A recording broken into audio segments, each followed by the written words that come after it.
Both Governor Ron DeSantis and former President Trump crisscrossing the country, speaking at different events in different states. Well, now Trump set to step foot in a state where DeSantis has already pushed his message to conservatives. Correspondent Joe Khalil live for us in Washington with more on this. And Joe, the Hawkeye state is where they're courting potential voters now.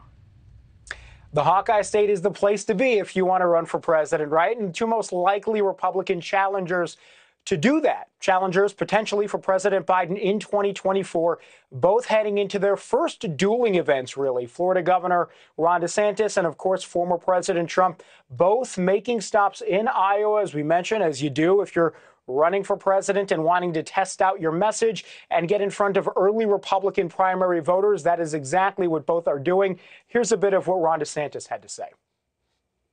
If you look at my administration, part of the reason we're able to do well, they're not leaking to the media. We don't have palace intrigue. We don't have any drama.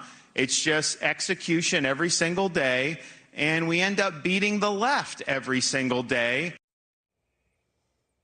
So that was his kickoff to his tour. He was speaking there in Davenport next to Iowa Governor Kim Reynolds, mostly touting his own policies in Florida with respect to things like education, some of the culture war issues, and immigration. And the line that you just heard him say a moment ago about no drama, no palace intrigue in his administration, that's a line DeSantis has been using quite a bit lately. And a lot of observers think that that is sort of an indirect shot at former President Trump, a comparison to his administration. For his part, Trump is already associating DeSantis with the Republican establishment, hoping to run again as an outsider in 2024.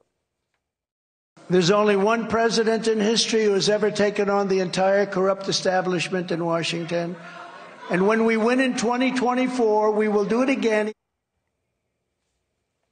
Now, former President Trump's going to be speaking Monday in Des Moines, Iowa. This is billed as a speech about Trump's new education policies that we've heard something about. But the expectation is he's going to be talking about a whole range of issues there. Now, Republican voters still very much hold President Trump in high esteem. As you see here in the polling, he has an 80% favorability rating among Iowa Republicans. That is actually down from 91 not so long ago, a couple of months. Still, though, higher than DeSantis's 74%. Either way, this is really starting to shake out, Natasha. Yeah, really interesting. And in that polling, too, that 20% of Iowans who are unsure about DeSantis, just 1% for Trump. A lot of numbers to look at. But, Joe, I want to ask you, meanwhile, President Biden also hitting the road this week to talk about his administration's goals. Was this just a talk about budget, or was there more there? Yeah, I think there was a lot more there, Natasha. I mean, basically, President Biden using the budget to really just lay the groundwork for his 2024 reelection bid. He did hit the road introducing some of his priorities, but it sounded an awful lot like an early stump speech. And clearly he was using the stage not just to talk about his own administration, but to draw a contrast between what he wants to do, some of his goals, and those of the Republicans that we've just been talking about. All right, we're already seeing it begin. Joe Khalil live for us in D.C. Thank you so much. Thank you for watching. Go to newsnationnow.com to find NewsNation on your television provider. And don't forget to click the red subscribe button below to get more of NewsNation's fact-driven, unbiased coverage.